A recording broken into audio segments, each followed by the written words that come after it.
우리 자녀들이 부모님에게 무엇인가 달라고 할 때, 또 어떠한 이야기를 할 때 부모님이 매번 자녀들에게 응답을 하고 이야기하고 그거에 대하여 해명을 하고 설명을 해주는 것은 아닙니다. 부모님이 자녀들이 말을 이러한 것을 볼 때 어떤 때는 이 자녀들이 생각하는 것, 말하는 것, 이러한 것이 참 어리석고 아직 미약하다, 이러한 것을 부모님이 간파할 때도 있습니다. 그래서 부모님은 이 세상에서 자녀들을 대할 때 어떤 때는 침묵을 하기도 하고 어떤 때는 이야기를 하기도 하고 어떤 때는 개입을 하기도 하고, 그러나 부모님이 전반적으로 자녀를 볼 때 그 자녀를 냉대하거나 그 자녀를 거부하거나 그 자녀를 싫어하는 부모님은 한 분도 안 계십니다. 부모님은 자녀들을 볼 때 그 자녀들을 향하여 내가 어떻게 해야 한다고 하는 것, 이것을 부모님은 알고 있습니다. 그러나 그때마다 부모님은 알면서도 즉각적으로 말씀하지 아니하는 경우가 이 세상의 부모님들에게는 모두에게 그러한 것이 있습니다. 우리가 하나님을 나의 아버지라고 부릅니다. 하나님 아버지 앞에 우리가 기도하기도 하고 부르짖기도 하고 또 내 생각을 상달시키기도 하면서 하나님, 왜 제 기도를 응답하지 않는 겁니까? 옆집에 어떤 사람의 이야기를 들으면 금방 응답된 것 같은데 왜 하나님은 나에 대해서 잠잠하시고 침묵하고 그렇게 하나님이 나를 대하시는가? 이거에 대해서 의문점을 갖기도 합니다. 오늘 시편 39편 12절에 보면 여호와여 나의 기도를 들으시며 나의 부르짖음에 귀를 기울이소서. 내가 눈물 흘릴 때에 잠잠하지 마옵소서. 이렇게 시편 기자는 하나님 앞에 기도하면서 제 기도를 들으십시오. 제 기도가 어떠한 것이든지 간에 제 기도를 들어달라고 이렇게 하나님께 간청하고 있습니다. 나의 부르짖음, 이 부르짖음이라고 하는 것은 긴급할 때 하나님의 도움을 간절히 청할 때 내는 소리가 부르짖는 거예요. 우리 하나님, 제 부르짖음에 귀를 기울이소서. 또 제 눈물에 잠잠하지 마옵소서. 가만히 계시지 마십시오. 하나님이 뭐라고 좀 한마디 말씀이라도 하셔서 저의 이 답답한 상황, 저의 마음속에 눈물, 제 이 눈에서 흐르고 있는 이 눈물, 이거에 대해서 침묵하지 마시고 하나님 제발 응답 좀 해주세요. 이것을 보면 오늘 이 시편 기자 다윗이 얼마나 하나님 앞에 처절하게 하소연하고 자기의 상황 사정을 하나님께 아뢰면서 좀 하나님 제발 침묵하지 마시고 들어주십시오, 이러한 것을 엿볼 수가 있는 겁니다. 응답이 더딘 것 같고 침묵하시는 하나님 같고 우리가 이 세상을 볼 때 악을 행하는 자들, 불의를 행하는 자들, 악한 계획을 일삼는 사람들, 악인들이 이 세상에서 풍성하게 사는 것들, 의를 모해하는 악인들, 이러한 것에 대해서 시편 37편에 기록이 되어 있고 시편 37편 이 또 기록자는 하나님 앞에 하소연하면서 정말로 왜 하나님이 그러한 것에 대해서 침묵을 하시고 있는 건가? 왜 하나님이 즉각 그러한 사람을 징벌하지 않는 것인가? 이러한 것에 대해서 자기 마음속에 의문점을 가지고 있었어요. 성경은 여호와여 내가 부르짖어도 주께서 듣지 아니하시니 어느 때까지입니까? 내가 강포로 폭력으로 말미암아 애쳐도 주께서 구원하지 아니하시나이까? 어찌하여 내게 죄악을 보게 하시며 패역을 고생을 눈으로 보게 하시나이까? 겁탈과 파괴와 강포 폭력이 내 앞에 있고 변론 송사가 분쟁 다툼이 일어났나이다. 그러므로 율법이 해이하고 정의가 공의가 전혀 시행되지 못하니 이는 악인이 의인을 에워쌌으므로 정의가 굳게 행하여집니다. 공의가 굽어져서 이 세상에서 정의를 찾을 수가 없고 공의를 찾을 수가 없고 공평함을 찾을 수 없나이다. 그러면서 이 세상의 현상들을 볼 때 하박국 1장 2절에서 4절에 이렇게 하나님께 탄원하면서 당시에 정말로 그 이스라엘 사회가 당시에 정말 하나님의 백성이라고 하는 그 사람들이 살고 있는 그 세계가 왜 이렇게 강포가 많고 왜 이렇게 파괴가 많고 폭력이 있고 끝도 없는 사람들이 송사하고 억울하다고 하고 분쟁하고 다투고 있고 왜 이렇게 사회가 어지럽습니까? 하나님 그러기 때문에 율법 토라의 말씀 하나님의 말씀이 해이하고 말이 되고 하나님의 공의가 전혀 시행되지 못하면서 사람들의 마음이 풀어졌나이다. 이거에 대해서 하박국은 하나님 제발 응답하십시오. 하나님 제발 개입하십시오. 하나님 침묵하지 마십시오. 그러면서 하박국은 하나님 앞에 부르짖었습니다. 여러분 구약의 시편 기자나 아니면 여러 선지자들의 이 말씀들, 이 글들을 보면 정말로 하나님 앞에 시들때도록 탄원하면서 사회의 문제에 대하여 그들이 하나님 정말로 우리가 살아갈 때 이러한 현상들을 보고서 하나님에 대하여 사람들이 이렇게도 말하고 저렇게도 말하고 또 하나님을 믿는 백성들이 그런 현상들 앞에서 말씀에 회의감이 생기기도 하고 그런 상황 가운데서 하나님의 공의가 시행되지 않는 것처럼 보입니다. 그래서 그들은 하나님 앞에서 노여움이 생기고 화가 나고 마음이 상하고 그래서 왜 어찌하여 더딜까? 어찌하여 침묵하실까? 어찌하여 잠잠하십니까? 이러한 의문이 생겼던 거예요. 그들도 그 사이의 문제에 대해서 그리고 개개인에게 일어나고 있는 것에 대해서 감당할 수 없었기 때문에 하나님 어찌하여 하나님 왜 그렇습니까? 이렇게 부르짖어도 하나님의 금방 응답하지 않는 것처럼 보이기도 하고 이러한 것에 대해서 하나님 앞에 의문점을 던진 것 이것이 성경에는 가감없이 기록이 되어 있습니다. 이러한 것에 대해서 한 이해를 위해서 제가 최근에 한 읽었던 이렇게 블로그에 나오는 그 글을 대하다가 제가 한번 그걸 오늘 여러분들에게 좀 소개하겠습니다. 북유럽의 어느 시골 성당에 사람 크기만한 예수님의 동상이 서 있었습니다. 그 예수님의 동상 앞에 와서 많은 사람이 소원을 빌고 기도를 하였어요. 그런데 그 교회 문지기가 예수님이 서 있는 곳, 저 예수님의 그 동상 그 서 있는 곳에 내가 한번 그 자리에 서 있어 봤으면 참 좋겠다.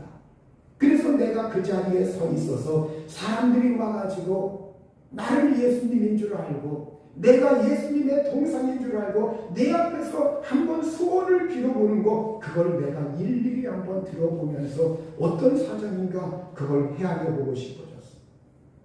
그래서 정말로 이 문지기가 그때부터 예수님께 자기 소원을 말하며 그 앞에서 계속 기도를 드렸어요.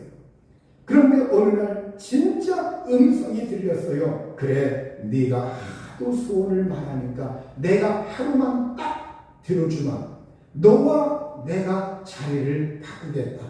그러나 단 한 가지 약속해야 된다. 어떤 사람이 누가 와서 무엇라고 말을 하든지, 어떻게 행동을 하든지, 무엇라고 기도를 하든지 너는 절대 아무 말 하지 말아야 한다. 이렇게 일러두었어요. 문지기는 알겠다고 하면서 그 약속을 지키겠다고 그렇게 말을 하였어요. 이제 그 문지기가 어느 날 이 문지기가 예수님의 동상이 있던 그곳에 서게 되었고 예수님의 동상이 되었고 예수님은 문지기가 되었습니다.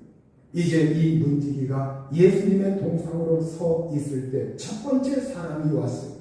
이 첫 번째 사람은 아주 부자였고 도박을 즐기는 자였어요.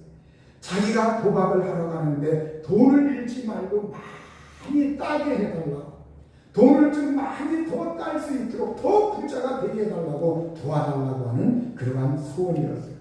한참 그 동상 앞에서 기도한 다음에 이 부자가 자리를 떠나갔습니다. 그런데 그 자리를 보니까 돈다발이 들어있는 이 가방을 깜빡하고 이 부자가 그냥 거기에 놓고 갔던 겁니다.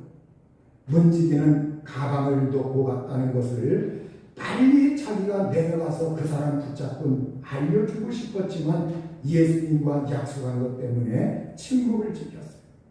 두 번째, 조금 후에 아주 가난한 농부가 들어왔습니다. 자기 아내가 중병으로 고생을 하고 있는데 어떻게 이 아내를 고쳐야 되는데 치료비가 없습니다. 그러니 어떻게든 도와달라고 기도를 합니다. 그 농부가 나가려고 하다가 옆을 보니까 돈가방이 보였어요. 옳거니 그 농부는 그것이 하나님의 응답이라고 생각을 했습니다.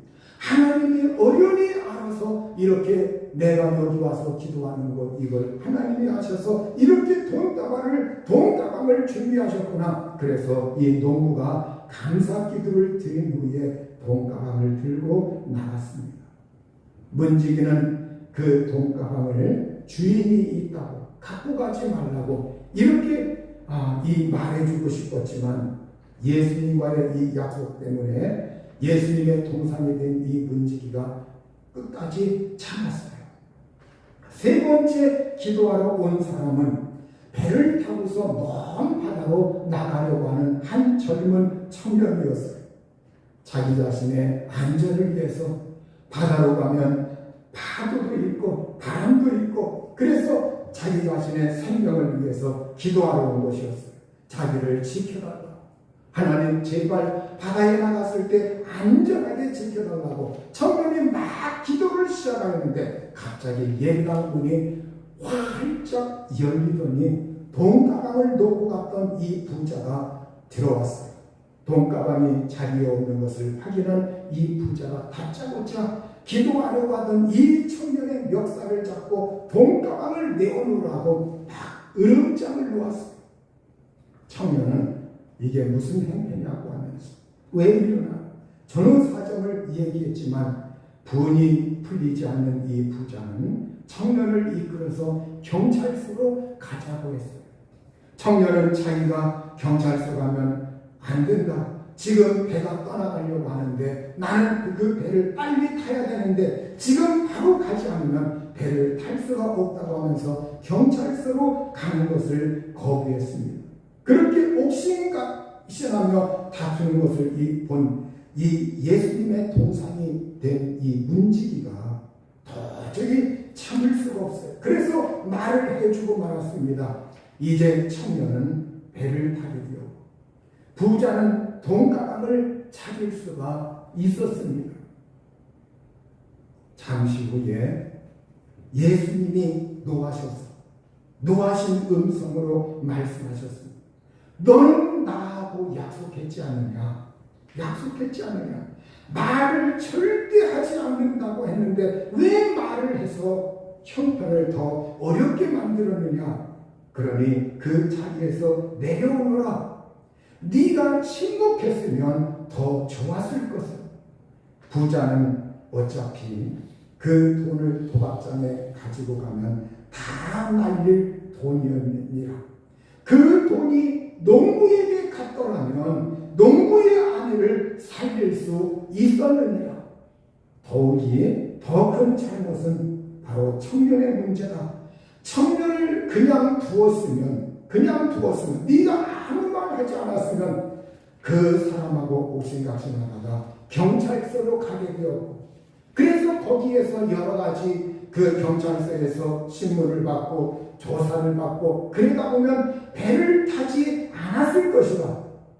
그런데 네가 말하는 바람에 네가 침묵을 깨트리는 바람에 네가 개입하여 그 청년은 배를 탔고 그 배는 바다에서 침몰해서 그 청년이 죽게 되었느니라. 내가 침묵으로 일하는 이유를 이제 알겠느냐. 이렇게 이야기하였다는 그러한 내용의 글이 제 마음속에 잔잔하게 파문을 일으켰어요. 아하, 이러한 요소도 있을 수가 있겠구나. 이게 하나의 이야기이지만 우리가 살고 있는 이 현실에서 우리는 앞의 일을 알지 못합니다. 우리는 지금 현재의 형편 이거에 급급해서 하나님의 침묵을 못 견뎌하면서 하나님 빨리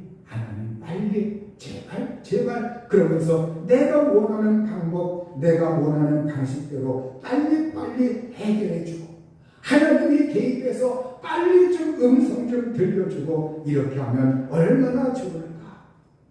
그러나 여러분, 성경이 기록되지 아니한 그 구약시대 그때는 하나님의 음성이 선지자들을 통해서 제사장들을 통해서 하나님이 사용하던 사람들을 통해서 임하여 들렸어요. 그런데 하나님은 지금 은혜의 시대에 보편적으로 성경이라고 하는 하나님의 말씀, 이걸 우리에게 주셔서 성경 말씀을 통해서 설교의 말씀이 전파가 되고 성경 말씀을 통해서 하나님의 성령이 오셔서 성령께서 그 말씀을 우리 마음속에 기도할 때, 묵상할 때, 읽을 때, 또 길을 걸어갈 때, 어떤 문제에 봉착했을 때 하나님의 성령이 우리가 평소에 읽었던 말씀, 들었던 말씀, 내 마음속에 잠재하고 있던 말씀, 이런 말씀들이 내게 일깨워져서 하나님의 성령께서 감동하시고 일깨워 주시는 방법으로 지금 하나님이 우리를 인도하고 계시고 우리에게 말씀하고 있어요.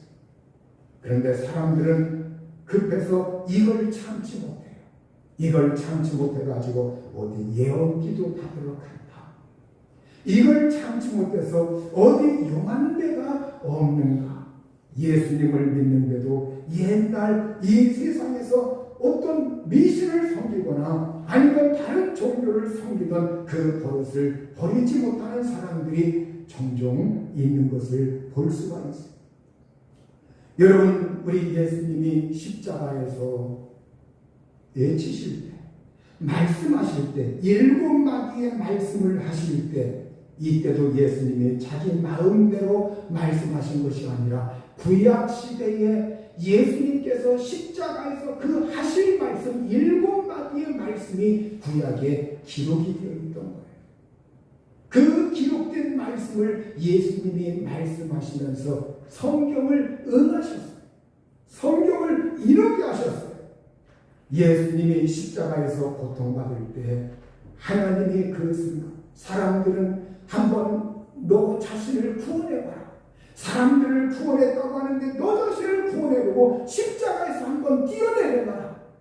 우리 예수님이 천사를 보낼 수 있으면 그 예수님이 천사를 동원할 수도 있었고 예수님이 거기에서 뚜벅뚜벅 걸어서 내려올 수 있었고, 예수님이 거기에서 능력을 행할 수 있었지만, 예수님은 거기에서 십자가에서 7마디의 말씀에 의해 다른 거에 대하여 사람들이 막 거기에서 질문하고 조롱하고 예수님을 모욕하고 퍼붓는 그 소리에 예수님은 침묵하셨어요.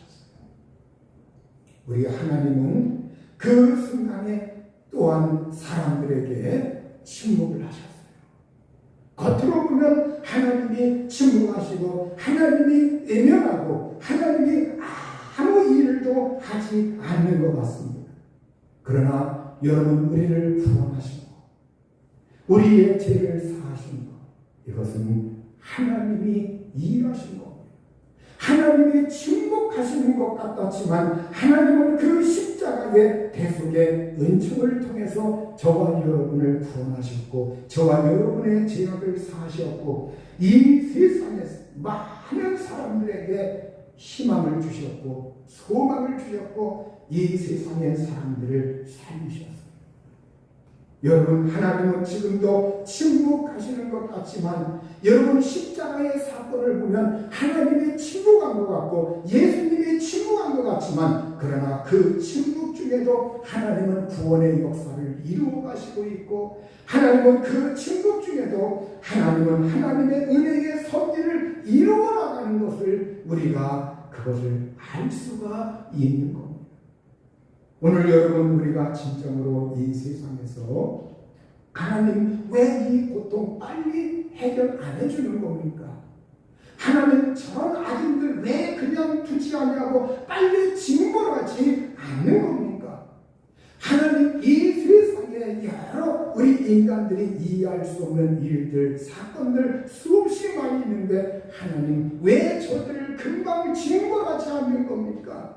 우리는 그러한 거에 의문을 던지면서 하나님에 대하여 종종 회의감에 사로잡힐 때가 있는 거예요. 여러분, 그러나 베드로서에 보면 우리 하나님이 정말 그 말세에 대해서도 예수님의 재림이라든가 이러한 모든 걸 우리 주님께서 견디시면서 그걸 더디게 하시는 것, 그걸 늦추시는 것, 이러한 것은 이 세상의 사람들이 하나라도 더 구원받게 하기 위함이라고 성경은 말씀을 하고 있어요. 만약에 하나님이 즉각 어떤 사람 믿다고 즉각 그 자리에서 징벌하시고 하나님이 그 사람을 멸망시켰다고 할 것 같으면 그 사람은 여러분 이 세상에 하나님의 구원이 시행되긴 했지만 하나님의 은혜, 하나님의 자비, 하나님의 용서 이거에서 또 어긋나게 돼요. 그리고 또 그 순간 그 사람에게 하나님이 보복을 했다 치면 여러분 그 사람은 그것으로 끝이에요. 더 이상 희망이 없어요. 멸망입니다. 그렇다고 할 것 같으면 여러분 우리 예수님이 그토록 참으시면서 십자가에서 인내하시면서 조롱 앞에 인내하시면서 죽으시면서 그분이 십자가의 사역을 완수하신 그 이유가 어디에 있겠습니까? 오늘 우리는 하나님이 우리가 겉으로 볼 때는 침묵하는 것 같지만 그 침묵 중에도 하나님은 그의 일을 행하시며 이루어 가시며 역사하신다고 하는 것을 우리는 믿어야 합니다. 옛날 유대인들이 독일의 학대를 받을 때 히틀러 정권에서 이 유대인들이 정말로 아우슈비츠 그 폴란드 끌려가서 포로 수용소에 있고 또 독일에서도 포로 수용소에 있고 여기저기 유럽에 흩어진 곳에 포로 수용소 유대인들이 여기저기 끌려갔습니다. 그때 한 그 포로 수용소에서 한 유대인이 죽기 전에 벽에 이런 글을 써놓았다고요. 나는 태양이 비치지 않을 때도 태양이 있는 것을 믿는다. 나는 사랑을 느낄 수 없을 때에도 사랑이 있는 것을 믿는다. 나는 하나님께서 침묵하실 때에도 하나님께서 살아계심을 믿는다. 그는 그러한 글을 벽에다가 그 글을 적어놓고 그리고 이제 사라졌다고 해요. 여러분, 그래서 나중에 한 음악인이 이것을 소재로 해가지고 나는 믿노라, 나는 믿노라, 그러한 음악을 작곡했어요. 여러분, 오늘 우리가 이 세상에서 고통 중에 부르짖는 욥의 기도를 보십시오. 이 욥의 전반부와 중반부와 거의 후반부 끝까지 이렇게 보면 자기들끼리 친구들끼리 와서 위로하고 여러 가지 이야기를 해요. 그리고 욥도 하나님 앞에 막 입을 지키고 있다가 욥도 나중에 원망 불평하듯이 하소연합니다. 이 앞에서 하나님이 욥의 그 부르짖는 기도 앞에서 하나님이 침묵하는 것 같아요. 말씀하지 않는 것 같아요. 그러나 하나님은 많은 시간이 지난 다음에 하나님이 서서히 개입하셔서 욥의 환경에, 욥의 가정에, 욥이라고 하는 그 인생에 하나님이 개입하시고 있는 것을 우리가 욥기의 마지막 부분에서 우리가 읽을 수가 있는 겁니다. 하박국 선지자도 이스라엘의 불의한 일들에 대하여 침묵하고 계신 하나님께 부르짖었던 거예요. 그러나 하나님은 정말 그 침묵으로 끝난 것이 아니라 하나님은 역사를 이루시고 하나님은 섭리하시고 그 침묵 중에도 하나님은 역사의 수레바퀴를 천천히 돌리시고 있고 역사의 맷돌을 하나님은 지금도 그 하나님의 다스림과 섭리 가운데서 천천히 돌아가게 하시고 있고, 근데 우리는 그걸 못 견뎌요. 왜 하나님 빨리 돌리지 않는 겁니까? 왜 빨리 응답하지 않는 겁니까? 왜 하나님 구원의 손길을 빨리 나타내지 않는 겁니까? 우리는 이렇게 하나님 앞에 하소연해요. 여러분, 하나님이 보시는 것과 사람이 보는 것이 다릅니다. 하나님이 생각하는 것과 사람이 생각하는 것이 다릅니다. 여러분, 하나님의 그 섭리의 손길을 우리가 의심하지 말고 회의감이 들 때, 이것은 아직도 나의 소견이 좋구나. 이것은 아직 나의 지혜가 미천하구나. 아직도 나의 인생 경험과 하나님 경험이 아직 부족하구나. 이걸 우리가 인정할 줄 알고 하나님의 섭리와 하나님의 역사하심을 우리가 겸허히 받아들이는 사람이 되셔야 해요.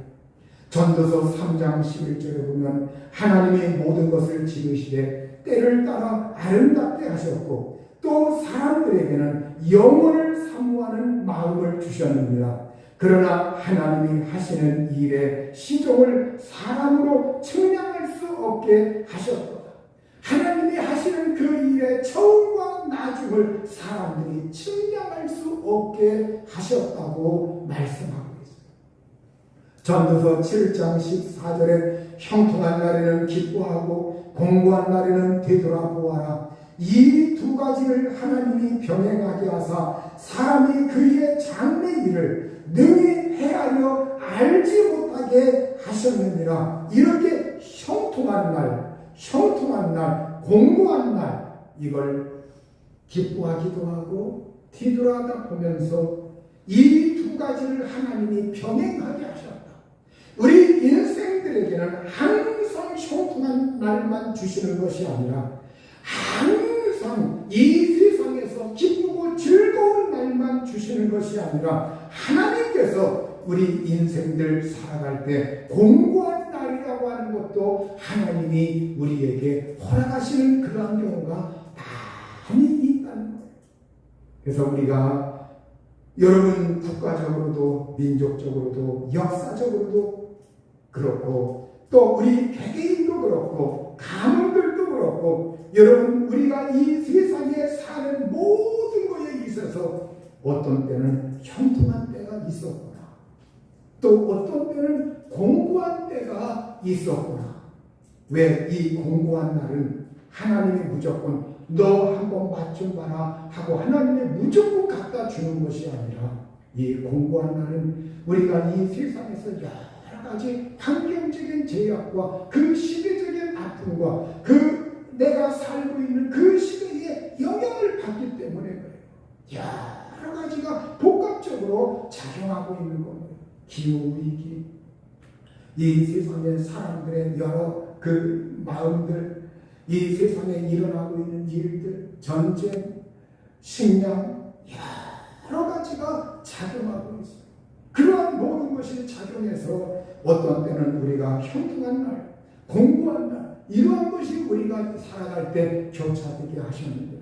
그래서 이것을 통해서 사람이 그의 장래 일을 능히 헤아려 알지 못하게 하셨는데요. 하나님은 우리 사람들에게 장래 일을 능히, 아무도 자기 장래 일을 언제 뭐가 있을 것이고 언제 무슨 일이 일어날 것이고 그걸 헤아려 알지 못하게 하셨다. 그런데 하나님이 이렇게 말씀하셨음에도 불구하고 사람들이 그 뚜껑을 자꾸 열려고 해요. 아니야, 예외가 있어. 어떤 곳에 가면 신통하게 알아맞혀. 어떤 곳에 가면 신통하게 앞날에 대해서 알려줘. 그런 사람들이 있어요. 여기 계신 분들은 한 분도 없지만 그런 사람들이 있어요. 여러분, 오늘 우리가 장래일을 하나님이 왜 헤아려 알지 못하게 하셨느냐? 오늘 그것은 우리가 이 세상에서 살아갈 때 자만하지 말라. 자만하지 말라. 겸손하라.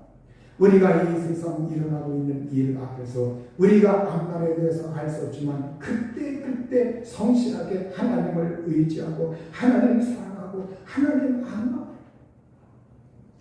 제 경험상 하나님 앞에 기도의 응답이 가장 이렇게 잘 이루어지는 때는 제가 하나님 앞에 바짝 엎드릴 때예요.